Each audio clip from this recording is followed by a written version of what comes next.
Hi, I'm Amy, Head of Learning and Development and Support at Trajan.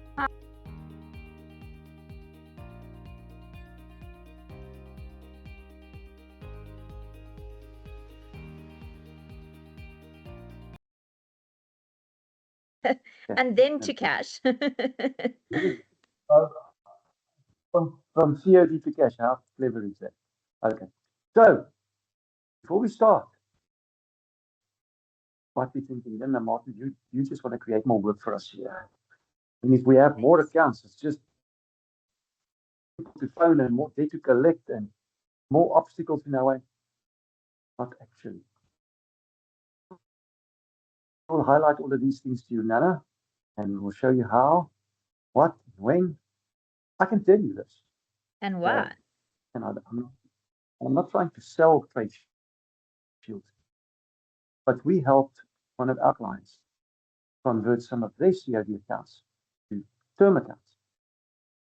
I'm not going to mention an amount, but we increased their turnover by a humongous amount. And I can tell you this, it changes a lot of companies' growth and potential. So, all right, so now that you're all here with us, and see there's a comment about something, I don't know.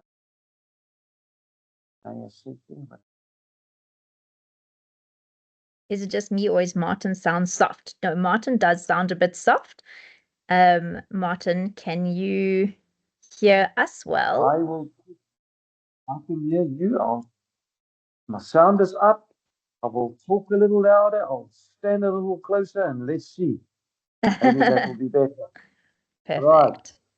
So, we in credit always, and I mean, the other term before cash on delivery called cash before delivery. That's even worse. Years gone by before the Second World War, that's how old I am, we used to have things called checks that you write out with a value on. And then when you sell COD, the guy would give your driver a check and not cash. And doing that, you actually gave the guy 7 to 14-day terms, depending on your bank and how long they took to clear the check. But the problem that you sat with is that check could be returned. In other words, it could boom, boom, boom, bounce, as we used to call it. And then you sat with no stock and no money.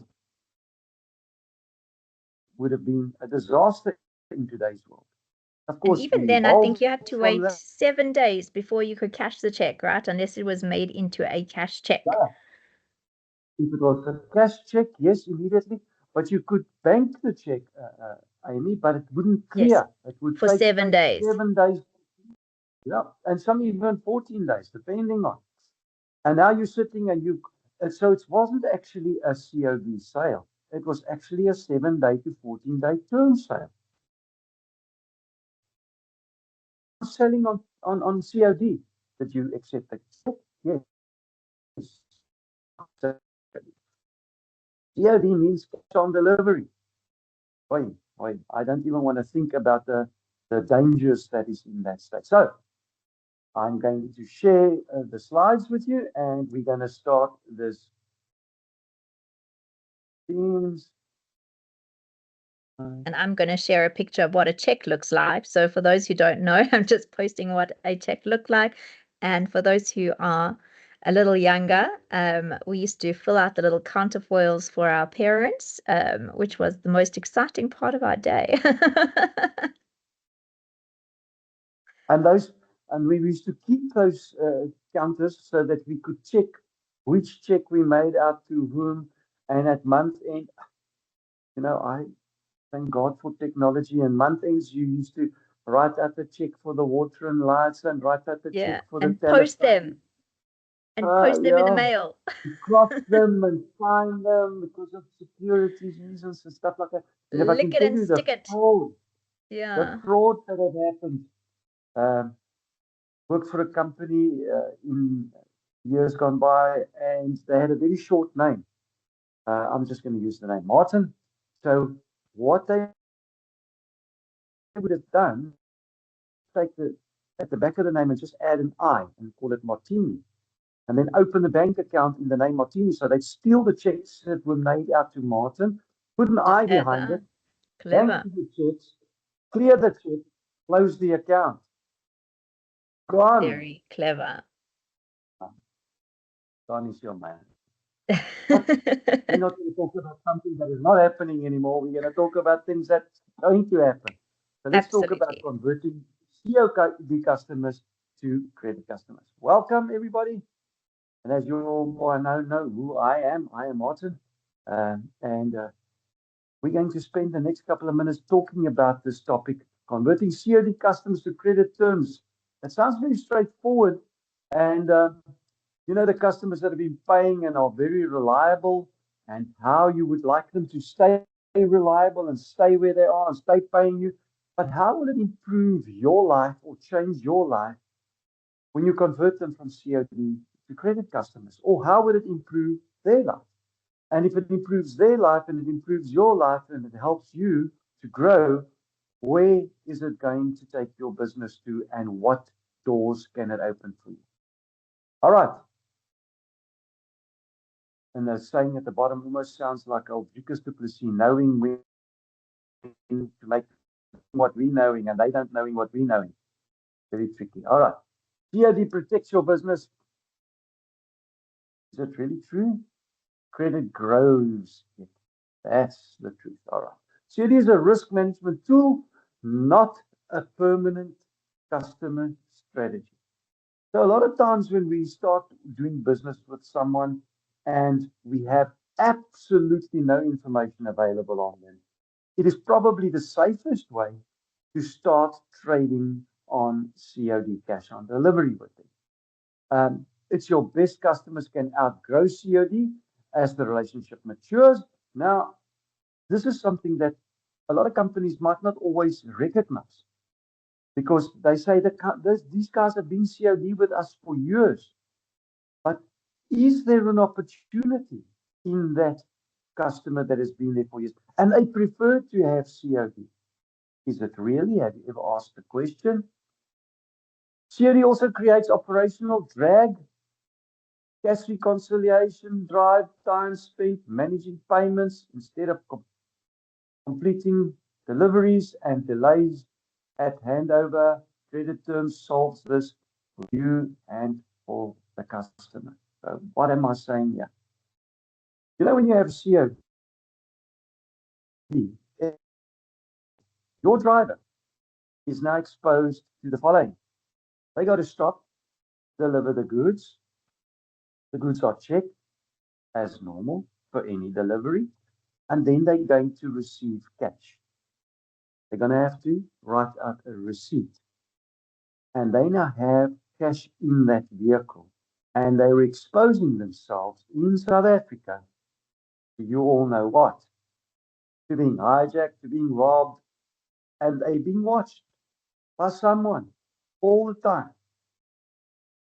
Not just that, it's a huge reconciliation nightmare if there's short deliveries or wrong deliveries, and the cash is not correct and the invoice is not correct, and you've got to redo the invoice, and the invoice has got to get you sent to them again while the driver is waiting, delivering the stuff.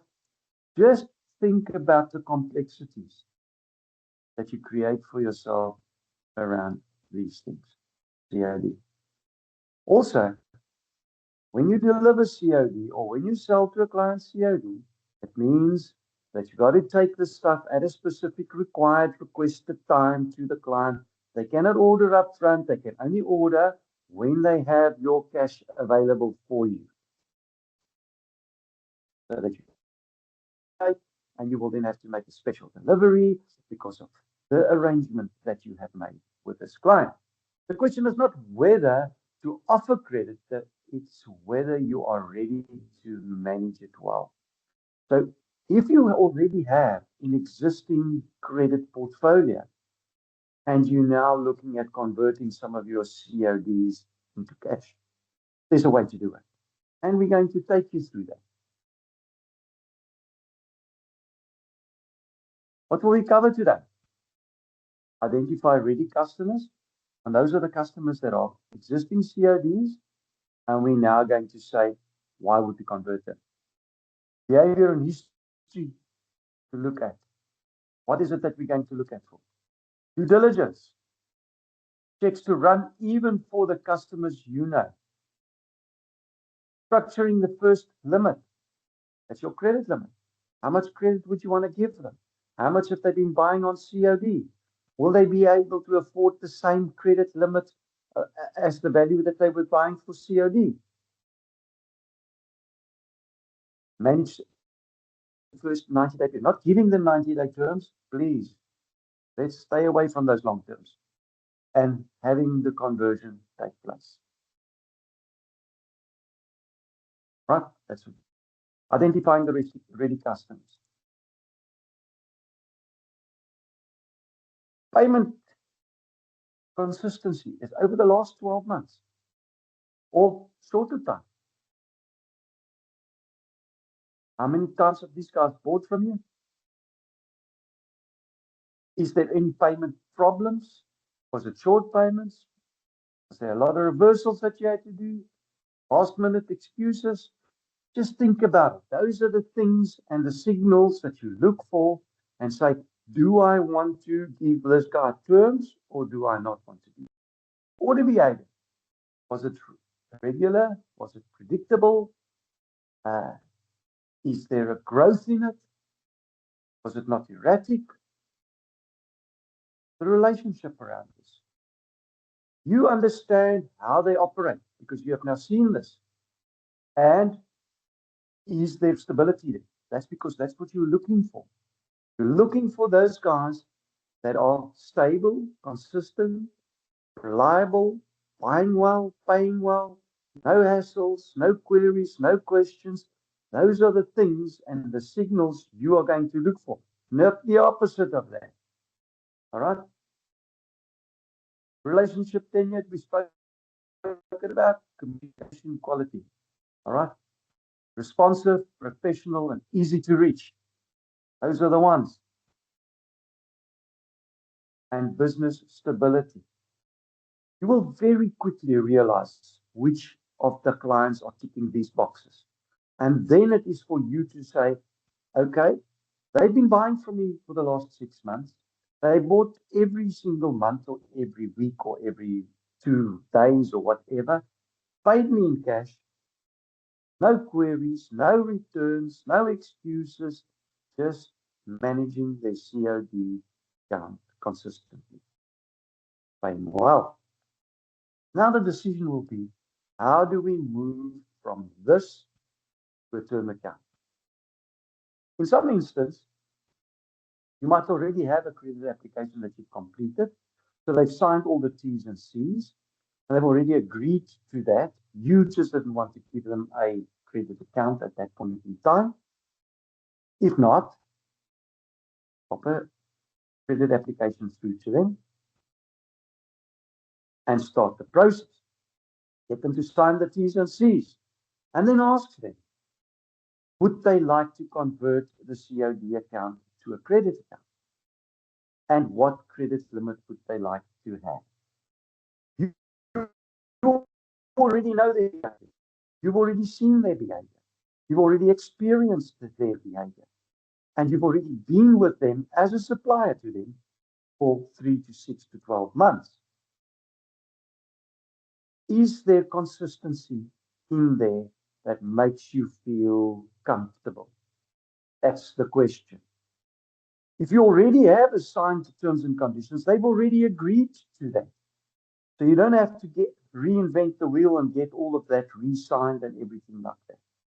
It's also good to have that done, even in a COD instance, have the whole credit process approved. If they come to you and say, we want to buy from you on COD, that's fine. Just in case you in the future would like to convert your COD account to terms, please complete the credit application and agree to our terms and conditions. One, done. Now you have it. Now at a later stage, you don't need to run around and go and start looking for these things. I think High also, frequency. Martin, a lot of people start out that way. A lot of companies say, we're not going to trade with you on credit straight off the bat. We want to Yeah, build that relationship. We want to get a bit of consistency. We want to understand you. We want you to understand us. And then they do. sometimes they forget to go back after those 6 months and, to then change and convert those clients. But also a lot of the time they don't Yeah. even think about it to say, well, we have a huge book that we're not looking at because we're so focused on our credit customers that our COD customers, we sort of like, we forget about that relationship. And so what we're wanting to do today is bring that focus back in and say, here it is, this is what we should do and why, and what's the effect on our debtors book if we do it. On our opportunity to grow uh, is the big thing here, Amy, because we're going to get there now. Because right now you are restricting your client in the COD space to a certain value which he has cash on hand to buy from. And that puts a strain on their cash flow. It puts a strain on their cash management because they always have to make sure that they have the cash available, not necessarily always the hard cash that your driver's going to pick up. In some instances, yes, in other instances, it is an electronic transfer. You have to wait for the transfer to go through to make sure that the cash is in your account before you actually release the goods or deliver the goods. All right. So who to target first? High frequency repeat buyers, urban and metro customers, and high value order customers. What do you mean? The high 3 or more COD orders placed in the past 6 months. We've spoken about that. They already trust you and know your processes and you have a relationship with you. Offer a clear switch benefit, fast dispatch, cleaner account history, or first order incentive. What is a first order incentive?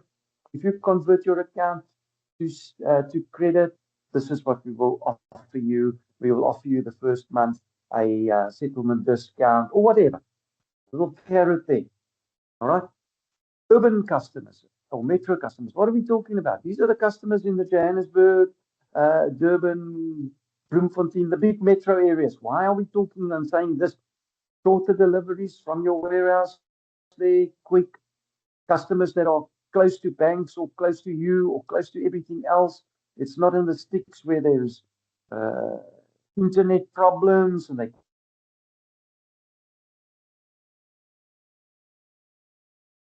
cannot very quickly and very easily. So it's high frequent buyers in the urban areas and high value orders. So those are the customers that have been buying from you on COV, large values.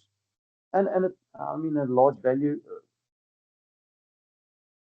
and I depends on who you are and what you are and what is a large value in your eyes or in your business's life.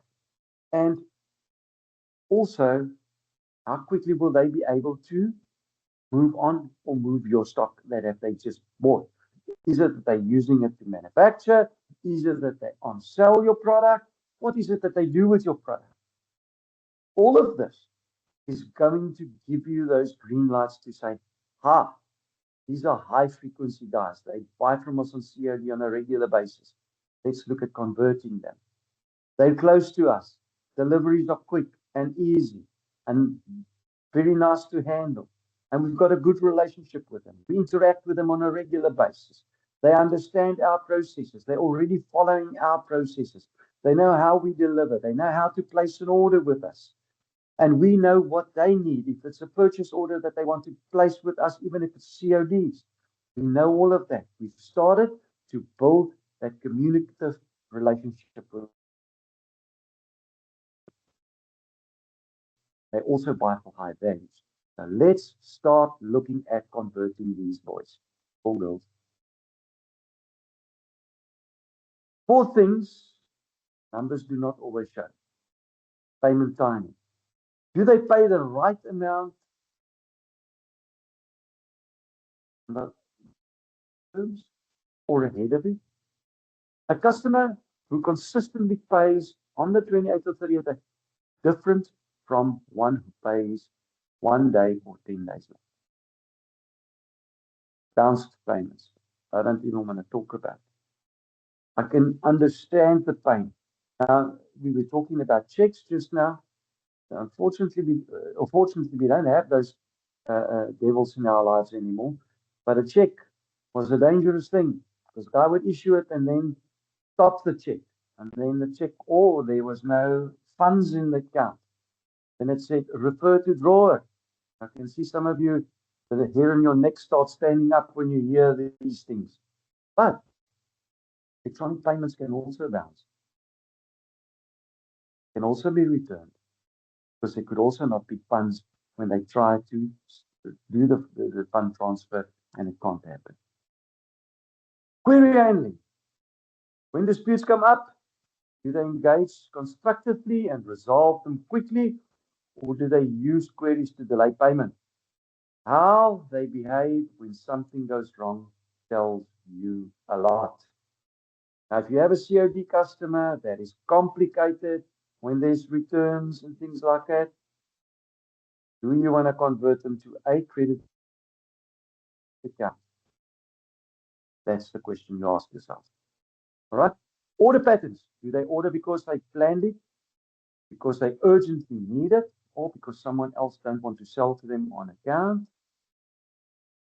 Reactive ordering can signal cash flow pressures or poor internal planning, either of which affects their ability to pay on time. Sorry, my ear is now itching inside, and it's these earbuds that you have. I can hear you all clearly. One thing that I've always learned in the 40-odd years that I've been in credit was that when people start ordering strangely and out of pattern with you, it could mean a lot of different things. If they were maybe not one of your regular buyers, and all of a sudden at month end they start buying from you for a large amount, if you have an account with them,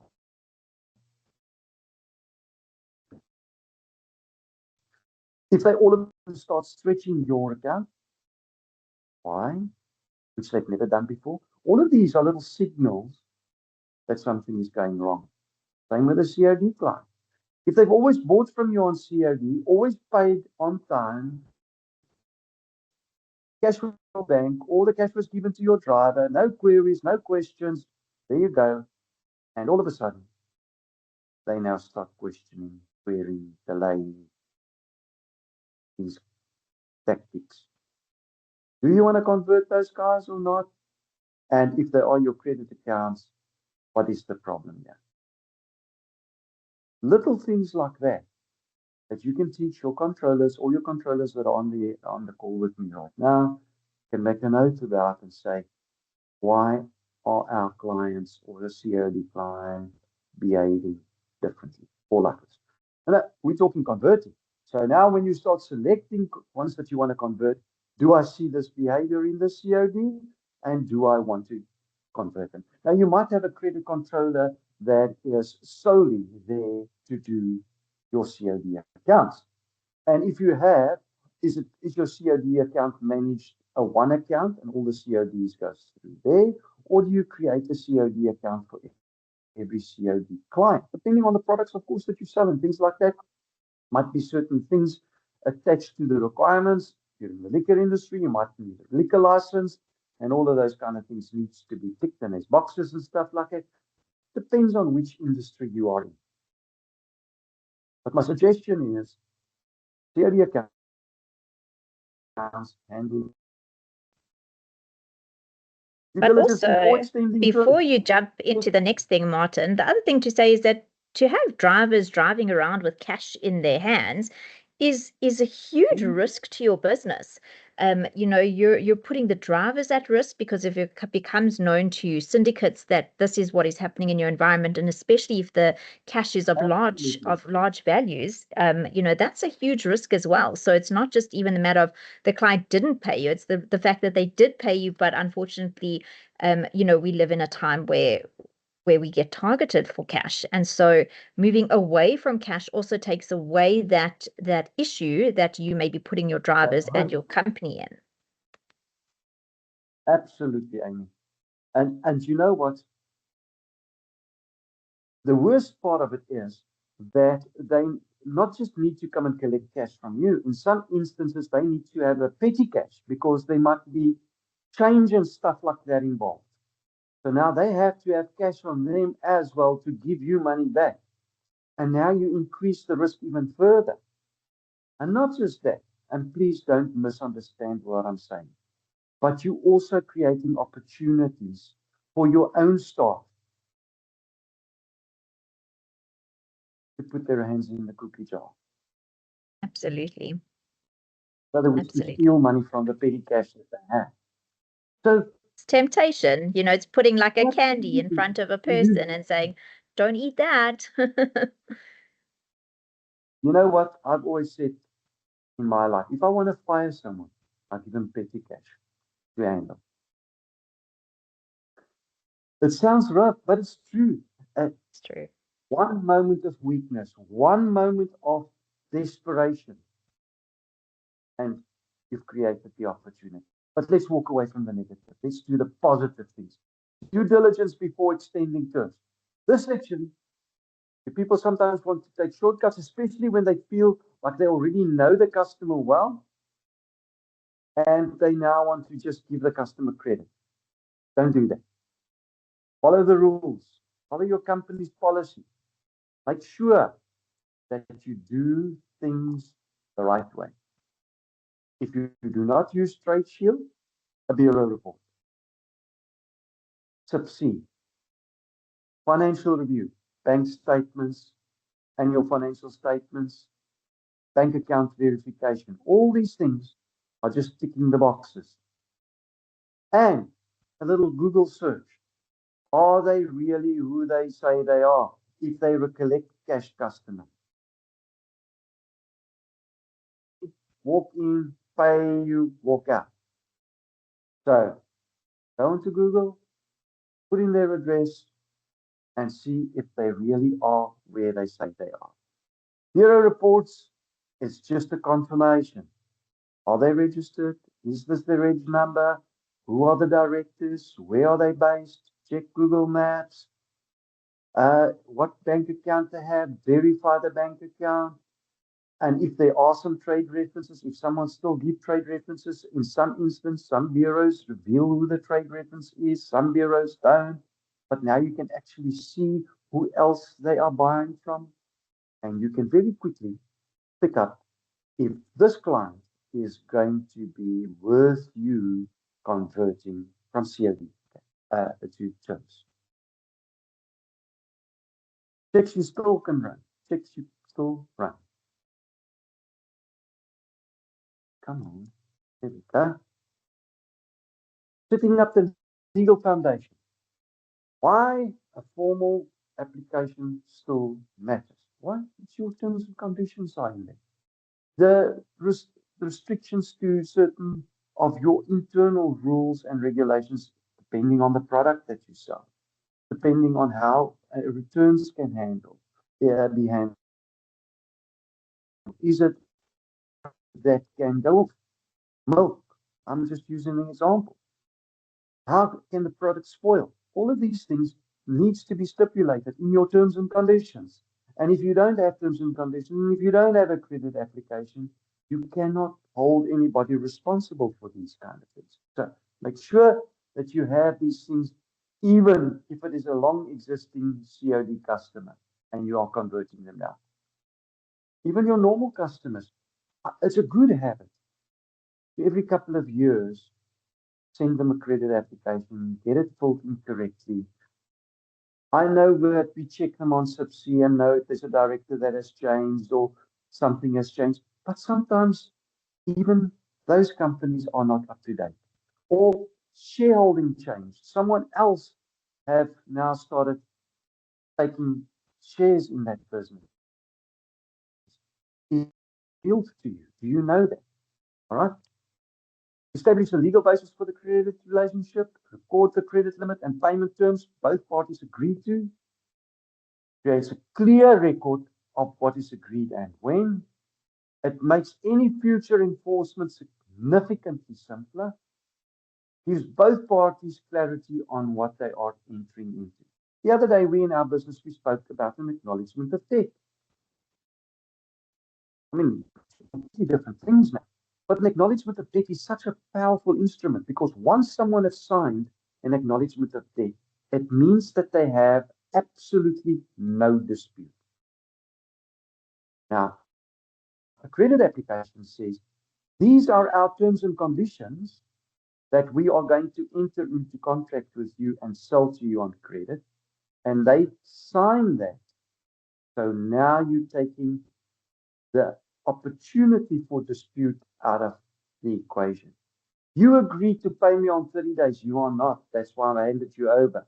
You agreed that you cannot keep payment back when you feel that there's something wrong with the product. You got to pay me and we'll do the credit afterwards. All of these kind of things can be stipulated in your terms and conditions. And you can hold someone liable for that.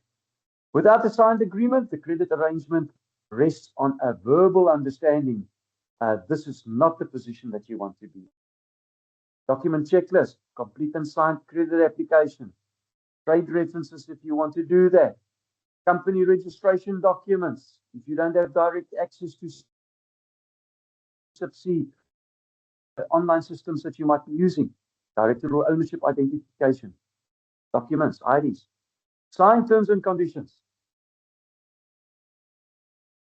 and of course, security document, a personal security, and wet signature, preferably. All right. So you have a checklist, you get all these documents. If you have an electronic storage system, you store the documents there. Here in TradeShield, and here I'm selling again. We have now also included document storage. So now you can store all your documents in document storage. For the first 2 months, it's not for Mahala as well. You can get it for free.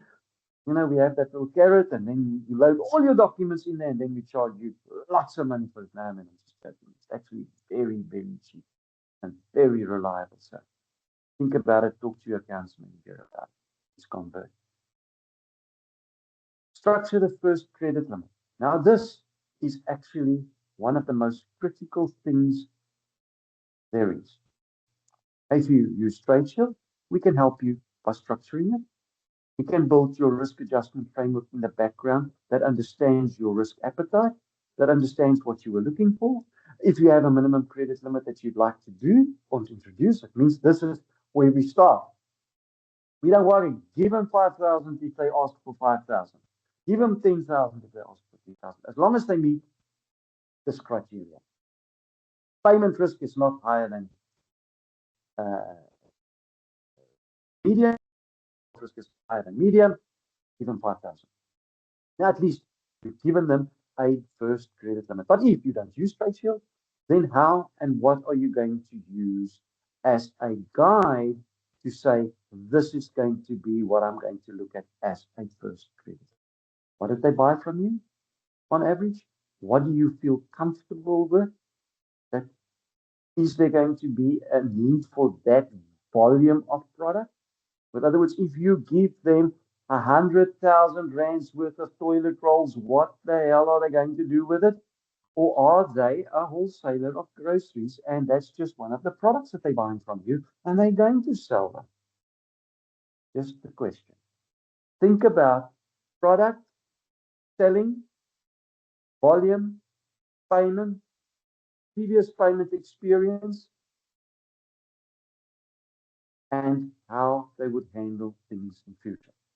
Yeah, I've got a question there from Renee. Look at that. Renee said, COD does not show up on your monthly aging. So how does TradeShield record the payment history and recommendations, especially when we look at informal traders? All right. So we are talking about payment risk, how they behave the companies as per the agreed terms, if we already have history of them. Default risk, we're saying what is the probability of them defaulting, looking at their behavior past. And then there's a third one that you don't see, and that is profiling. So profiling says, Martin, whom we have got absolutely no information on, however, the company or Martin looks exactly like George, and on George we've got a lot of information. He looks like George, he's going to behave like George. And we've tested this. So there is a lot of information that we can look at outside of your world that is going to give us an indication as to what value you can grant credit to him. Have I covered everything there, Amy, or is there anything that you'd like to add to that? Yeah, so I do see that Michelle said, so sorry, Renee said, so for 12 months, the customer has been on COD with excellent payment behavior. So just so that you know, we do have customers that provide us with net sales value data, which allows us to see more of that transactional history as opposed to just daily, debtors aging where a COD customer would not appear. And so if that is the route you want to go and you want to provide us with net sales value aging, which shows us transactional data, then we can definitely set that up for you and have that conversation with you, Renee.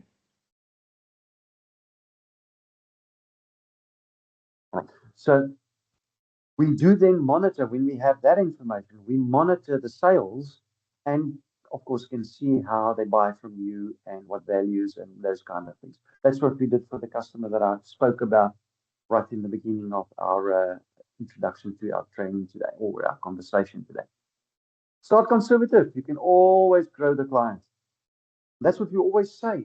If you don't know something about someone, but you feel comfortable with it because of the reputation that they have, start selling small to them. You can grow a credit limit by reducing it, damages the relationship. Rather grow, and then you finally establish where you are comfortable with, and once you've reached the ceiling of this purchases, or you to start high and then try and reduce it is just going to create chaos for you. 1 to 2 times their average monthly order value is a practical, sensible starting point.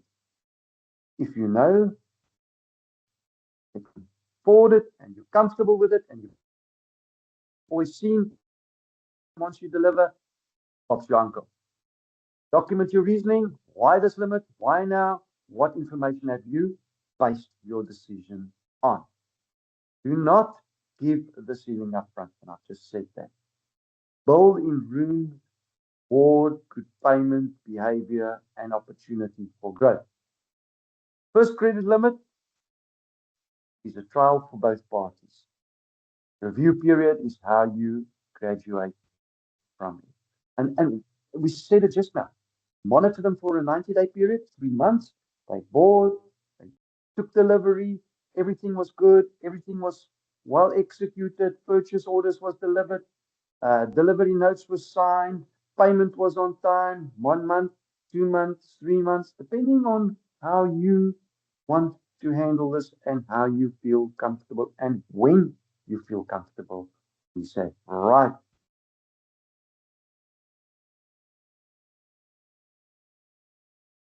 This is payment terms, review periods.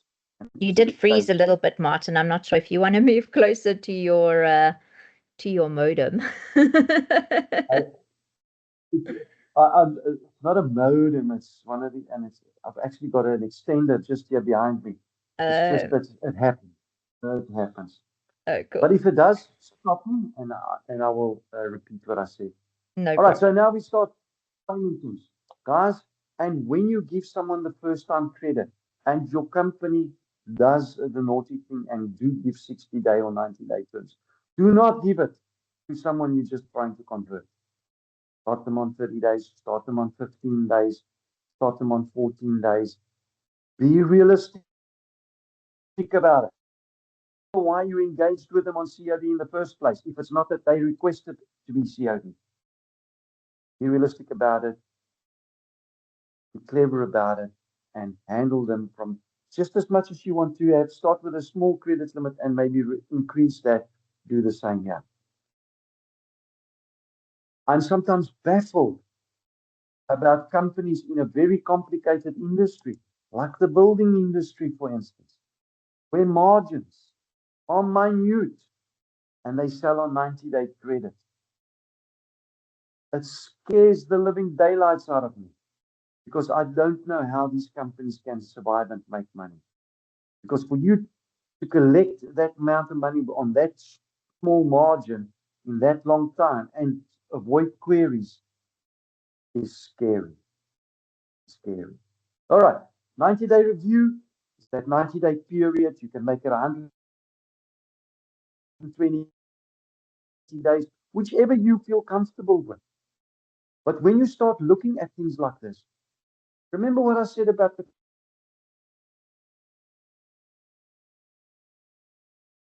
your policy and say, we've got a new block in our credit policy now. We are now going to start on a regular basis looking at converting our COD clients to credit clients. Why do we want to do this? Because we've identified them as potential clients that we can grow, that they can buy more from us because they're buying on credit, that we don't put strain on their cash flow, that our deliveries can be timed and correctly delivered and managed better by us because we understand their buying cycles. All of these things have now been monitored, and you now know how to engage with this client. Expectations before the first invoice goes out. The customer needs to clearly understand their limit, their payment terms, when reviews are happening, and what it is that you're looking for and what you're expecting. However, remember what I always say, know your client. Also know what they're going to do with your product. How long do you think they're going to wait for their money? Is it that they ask it? Is it that that company that you are seeing on the far end is going to pay them on time? Or will you be kept waiting for your money? All of these things taken into consideration will help you determine your limit and your terms. Managing that first 90 days. All right, days to pay. Track the exact number of days to pay, not just on time versus late. Are they paying on the 5th, 25th? When are they paying?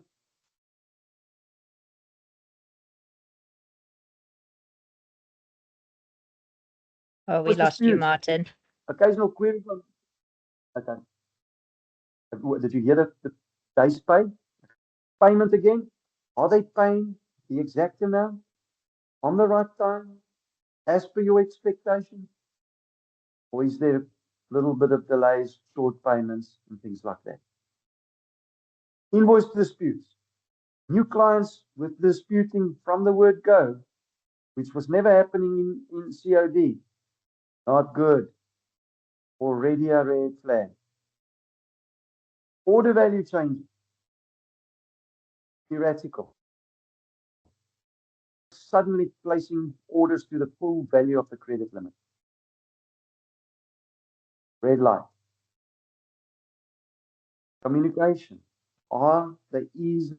Can you find them easily? Can you talk to them quickly? Can you track them down quickly? Do you know where they are? Do you know who to speak to? Do you have regular conversations with them? Does your sales guys talk to them? Does your delivery guys talk to them? Does your credit controllers talk to them?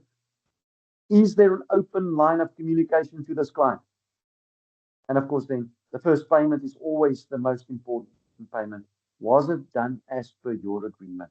Our payment risk, that they pay you according to the terms you've agreed. Remember COD, you walk in with your product, you give it, they give you money. Give you money. Very transactional. Now you say, I'm going to deliver through the month. Come the end of the month, I'm expecting you to pay the value that is due at that moment in time before my month end closes on the 25th, depending on how you arranged it. And are they doing that? Not, you've got a red flag in your face.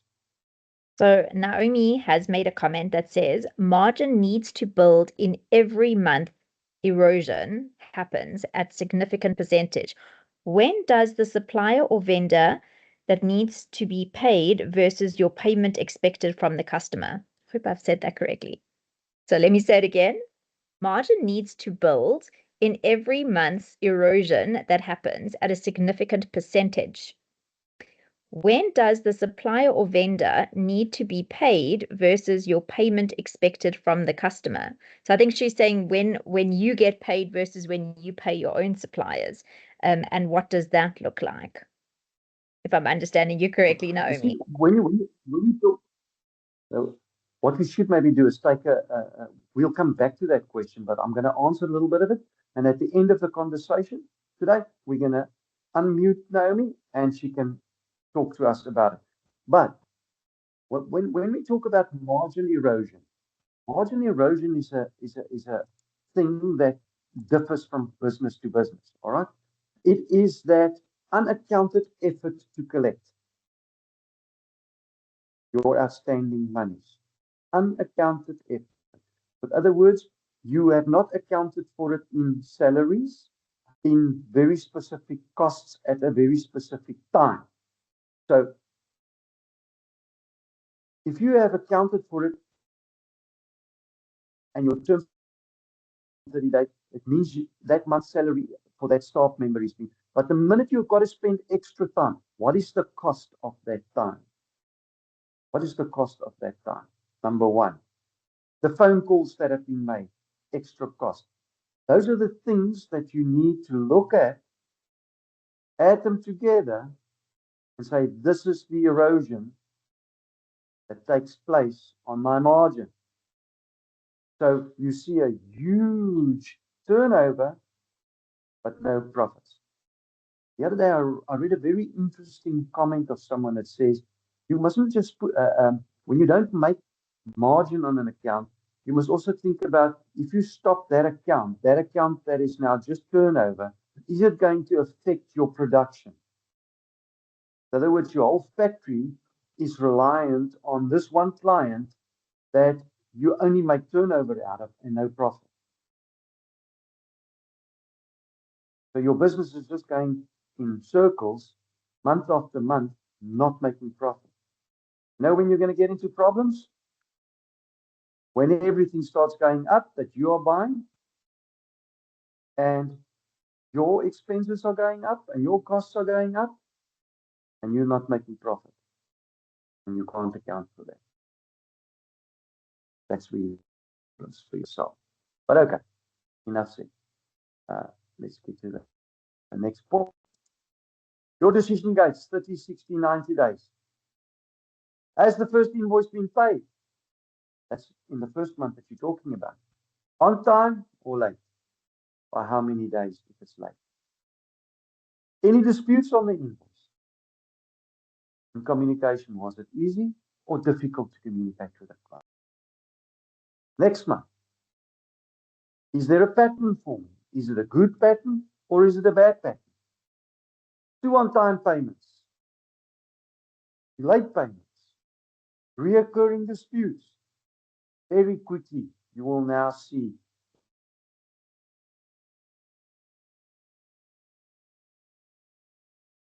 credit line. You should take them away very quickly. And then, of course, 90 days. Expand strong performance, increase limit, or extend terms. I would stay away from extending terms if it's not a 7-day account and you want to extend it to 30 days. Remember what I always say about margin and terms. Always look at those two. Equate those two with one another. Right? Hold mixed signals, maintain current and revisit, and revert concerning behavior, reduce or return.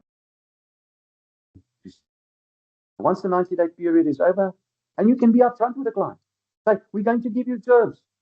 We will review this account over the next 90 days. And at the end of the period, We could be increasing your credit, or we might take it away. Huh? Very clear communication to your client about what's going to happen over the next 90 days. Now I've just been told I've got 5 minutes left, making it a recognition, not a favor. So you recognize good behavior and you reward good behavior. COD, good behavior, credit on terms, and you carry on. And good behavior from there, you increase the credit limit. Lead what it means to them. You know, a lot of times that if you start giving someone credit and it helps them, you are immediately now building relationship with that client as well. They're going to say, when we needed it, this company was there for us. They were there to help us improve our cash flow. They were there to help us grow our business. They were there to help us so that we could have more stock to more people and make more money. And all of these things are the things that you are going to use to recognize and build relationship and show people that you appreciate them as a client.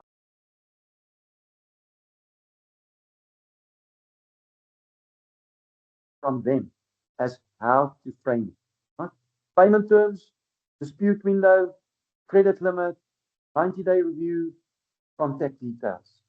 Like I said just now, don't let there be any possible place for a dispute.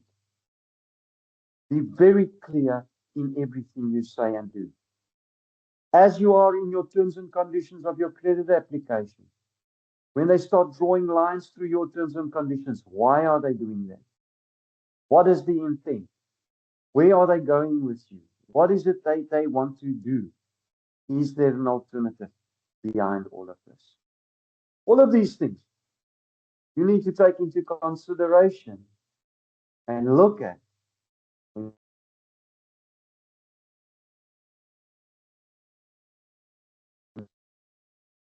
Converting them to COD credit limit terms. Thank you, ladies and gentlemen. That is it. Now, Amy, if you want to unmute Naomi, if she wants to. I have allowed for Naomi to unmute, but I think also one of the things we didn't touch on was that, you know, one of the reasons that you would convert a customer is also for predictability, to say, if you're going to be buying from me every day and I'm going to be delivering to you every day, that means that I'm increasing my spend and not increasing my revenue so much, because I'm running to you every other day when I could be running to you once a month or twice a month. It also means that I don't know what to expect of what's coming in. So there are the upsides of also building on that relationship with our customers so that we can be predictable in our own business. And we can then say, okay, Mr. Customer, you're a good paying customer. Let's move towards delivering you more stock and giving you an opportunity to pay us later.